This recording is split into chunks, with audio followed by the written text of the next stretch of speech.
வணக்கம். அமரர் கல்கியின் பொன்னியின் செல்வன் 5ஆம் பாகம் தியாக சிகரம். அத்தியாயம் 41. பாயுதே தீ.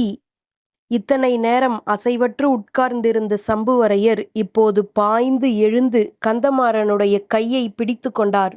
அடே மூடா, என்ன காரியம் செய்யத் துணிந்தாய் என்றார்.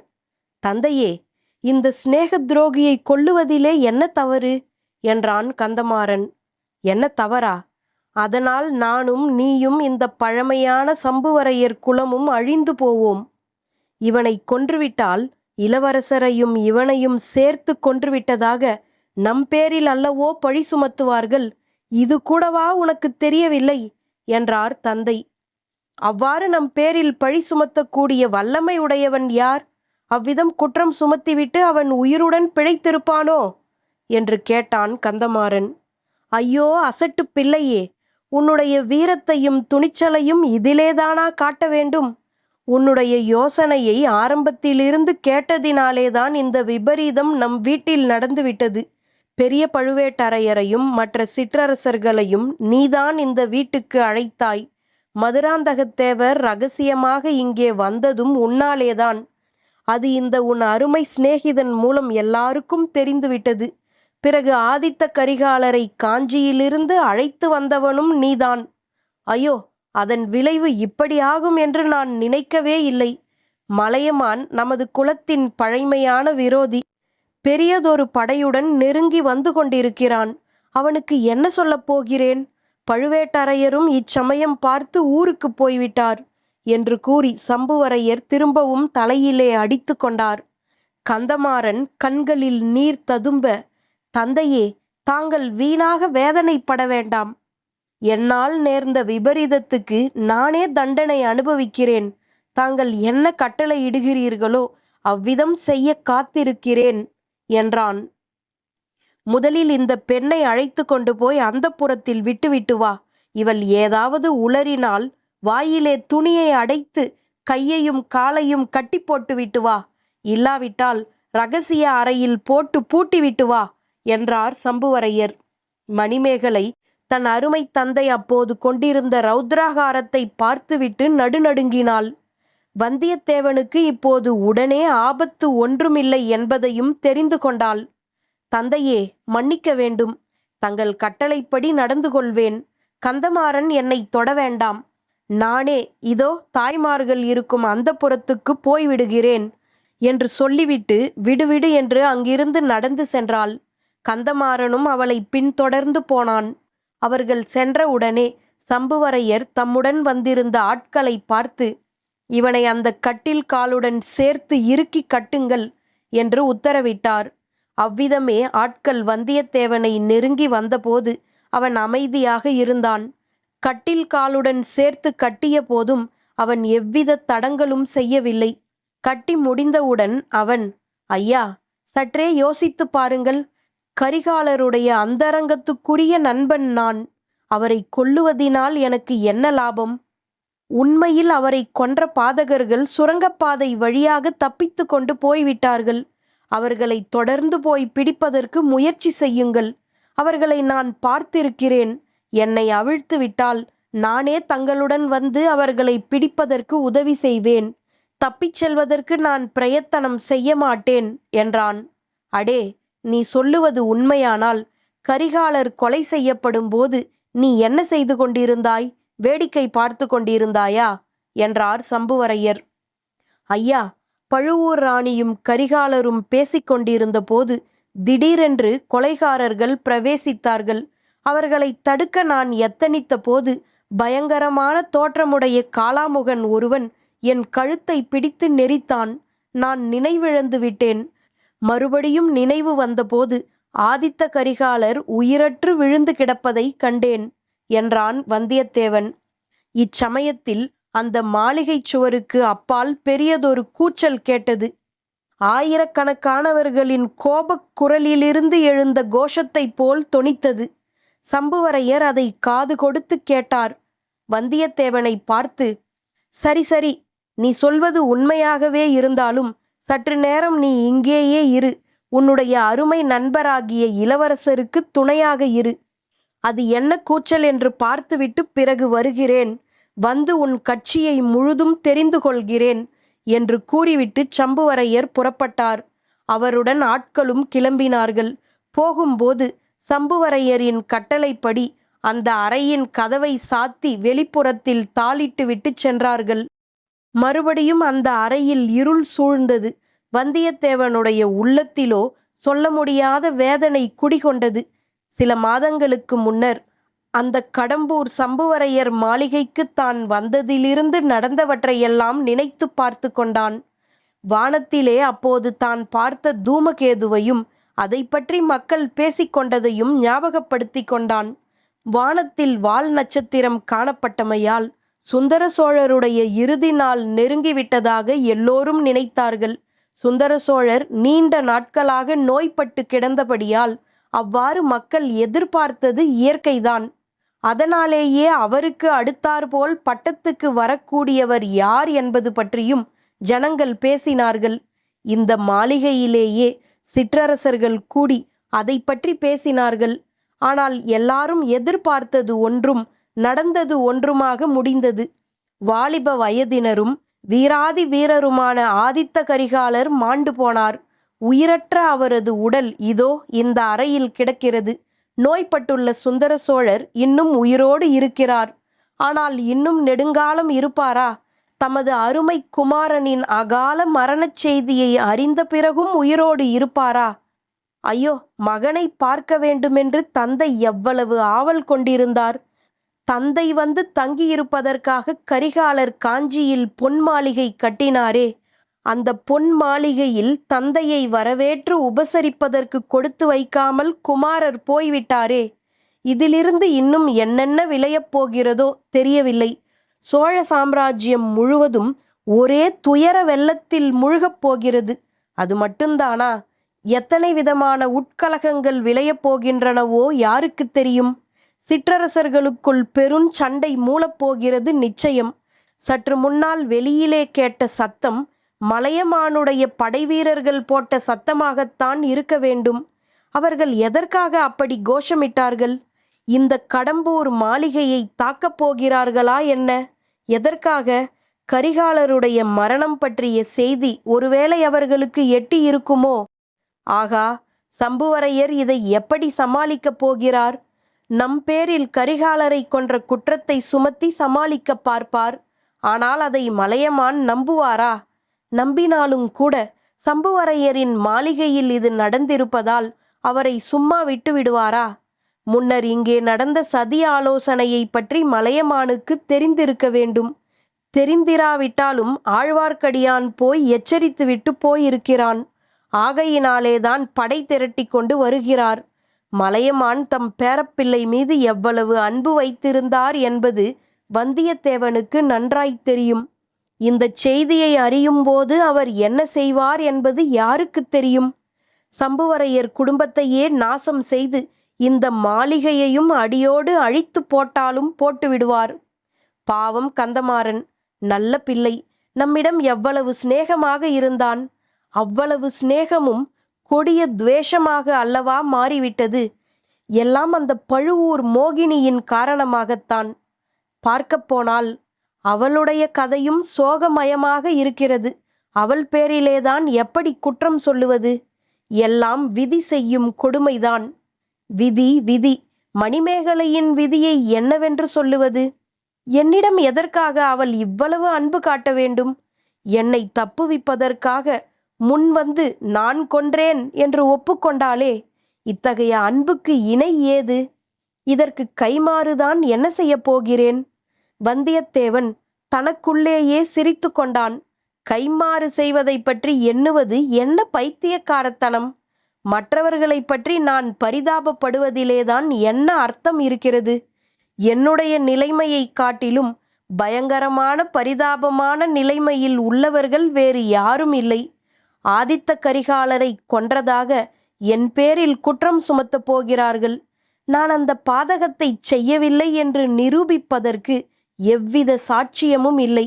நந்தினியும் ரவிதாசன் கூட்டத்தாரும் போய்விட்டார்கள்.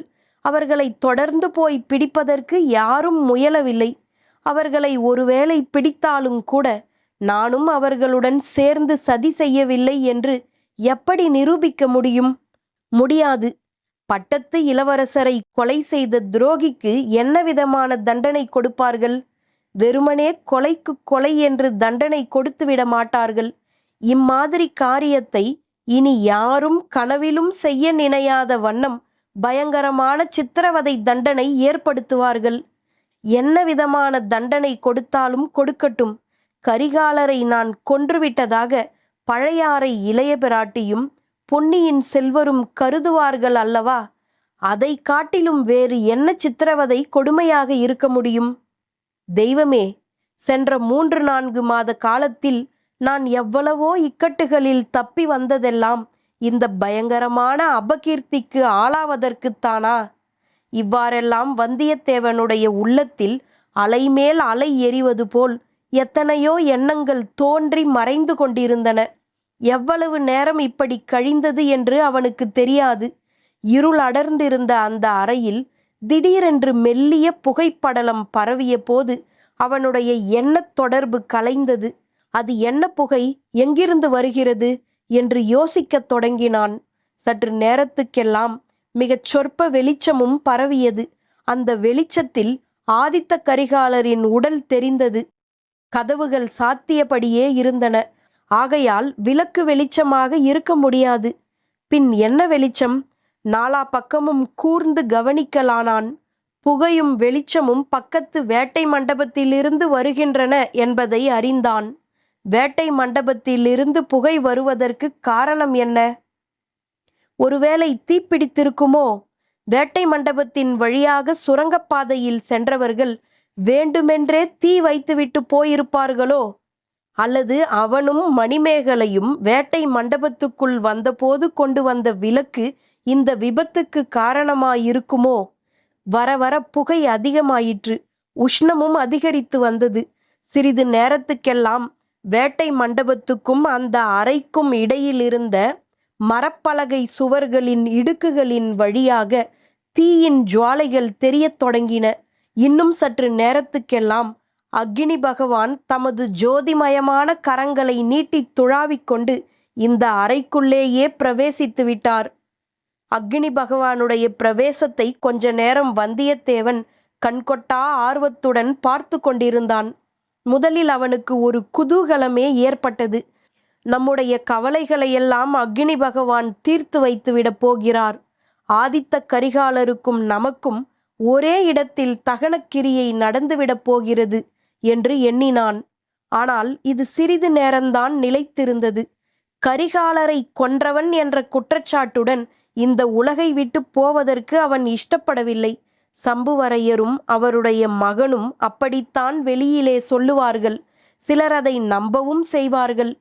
யார் நம்பினாலும் நம்பாவிட்டாலும் பொன்னியின் செல்வரும் குந்தவை தேவியும் அவ்வாறு நம்பக்கூடாது. நான் அந்த பயங்கர குற்றத்தை செய்யவில்லை என்று அவர்களுக்காக வேணும் நிரூபித்தாக வேண்டும்.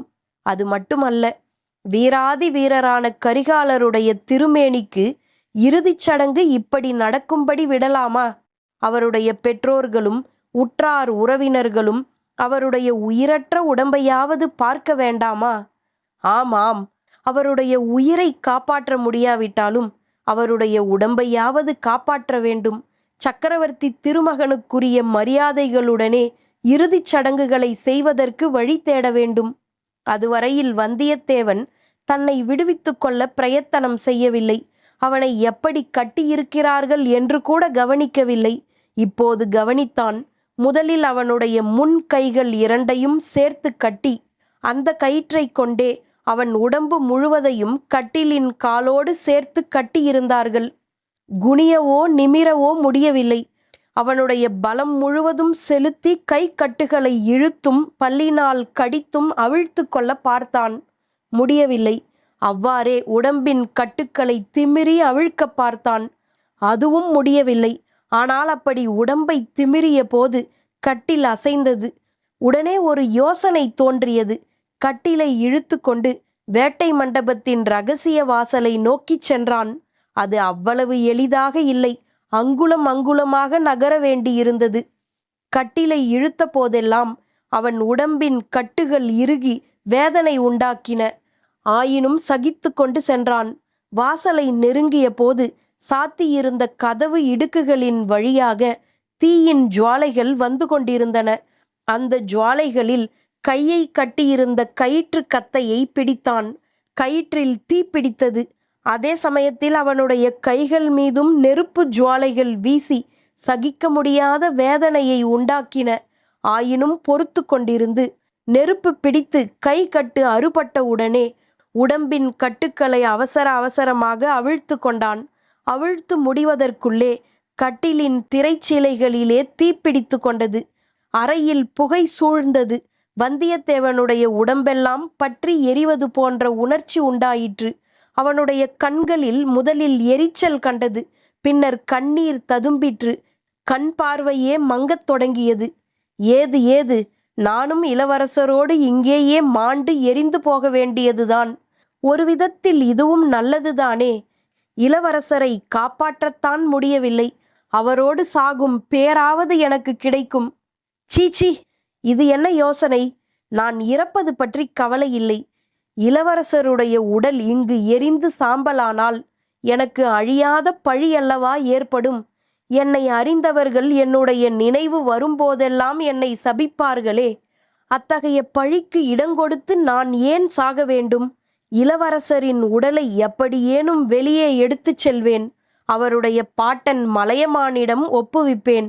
இளவரசரை நான் கொல்லவில்லை என்றும் கொன்றவர்களை கண்டுபிடித்து கொடுப்பேன் என்றும் உறுதி கூறுவேன். அவ்வாறு ஒப்புக்கொண்ட காரியத்தை செய்து முடித்த பிறகு நான் இறந்தால் பாதகம் இல்லை. அதுவரையில் எப்படியாவது இந்த உயிரை வைத்து கொண்டிருக்க வேண்டும்.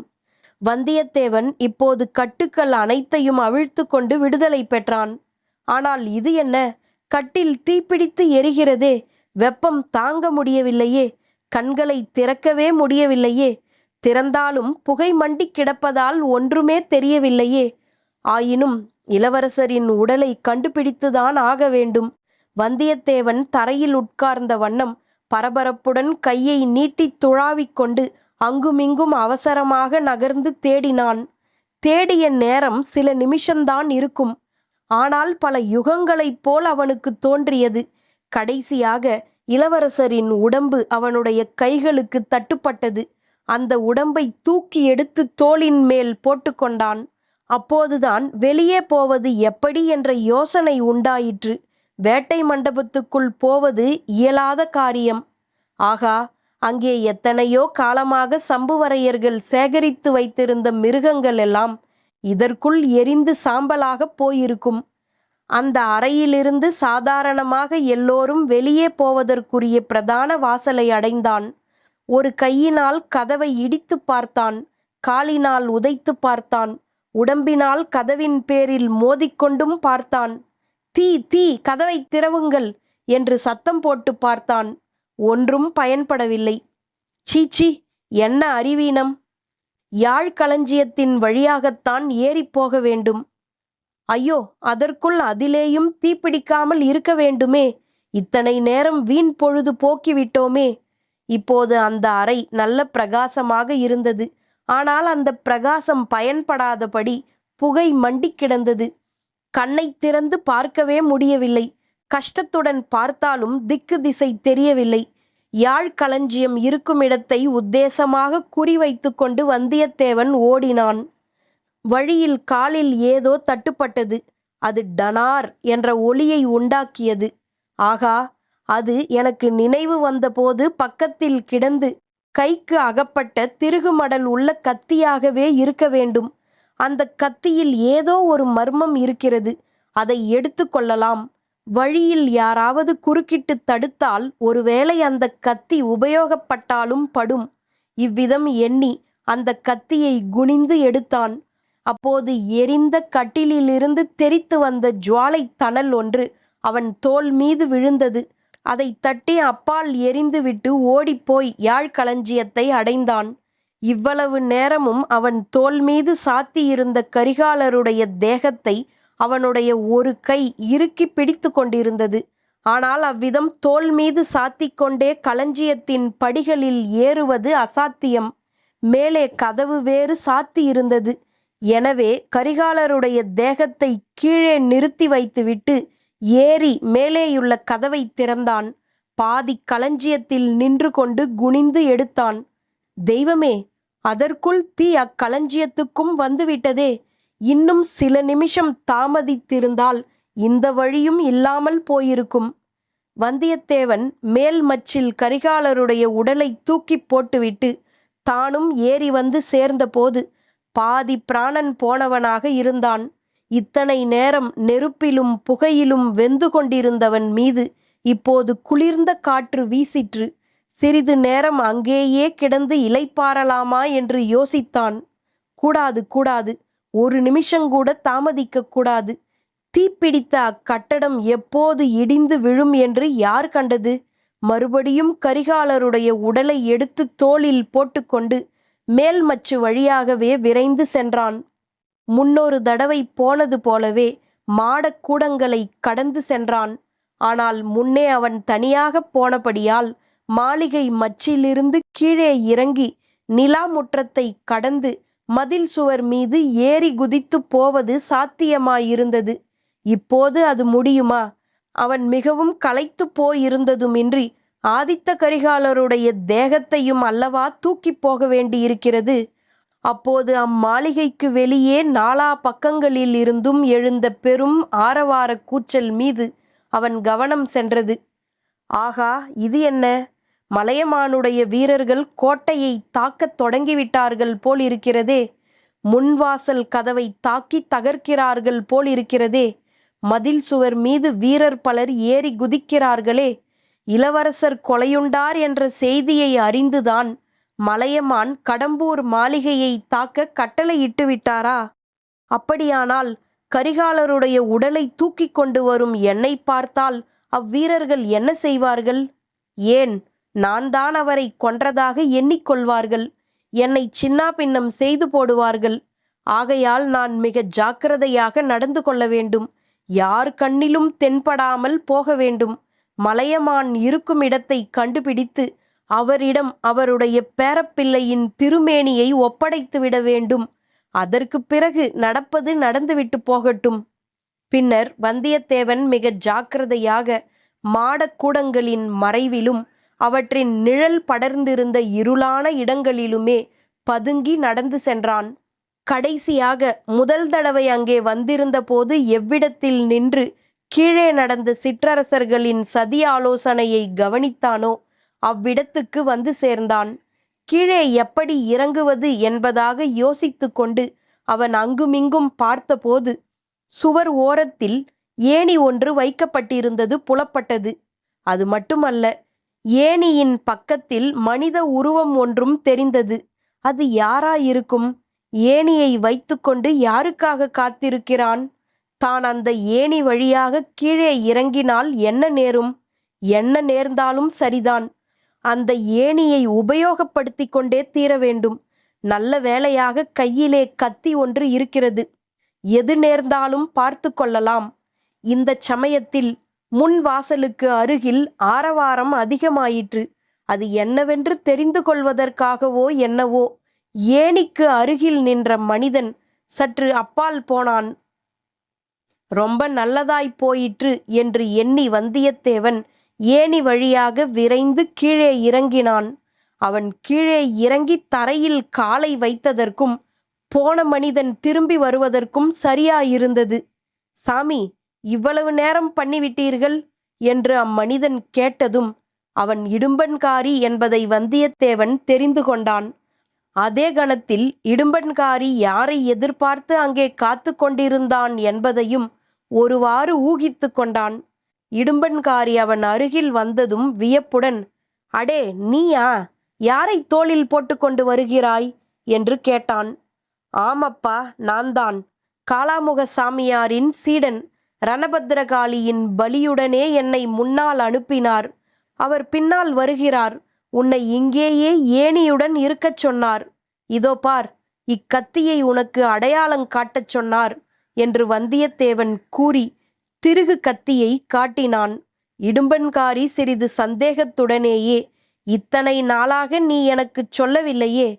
போனால் போகட்டும், சாமியார் இவ்வளவு நேரம் பண்ணுகிறாரே, எப்படி இங்கிருந்து வெளியே போகப் போகிறோம்? திருக்கோவலூர் வீரர்கள் மாளிகையை சூழ்ந்து கொண்டு உள்ளே வரவும் தொடங்கிவிட்டார்களே என்றான். அதனால் என்ன? கூட்டம் அதிகமானால் நாம் தப்பிச் செல்வது சுலபம். அதெல்லாம் பெரிய சாமியாருக்கு சொல்லித்தர வேண்டுமா? அவர் எப்படியோ வழி கண்டுபிடிப்பார். நீ இங்கேயே அவர் வரும் வரையில் காத்திரு. நான் போய் நந்தவனத்தில் இருப்பதாகச் சொல்லு என்றான் வந்தியத்தேவன். இடும்பன்காரியின் மறுமொழிக்கு காத்திராமல் விடுவிடுவென்று மேலே நடந்தான். இடும்பன்காரியின் கண்ணோட்டத்திலிருந்து மறைந்ததும் அந்த மாளிகையின் முன்வாசல் கோபுரத்தை நோக்கி நடந்தான்.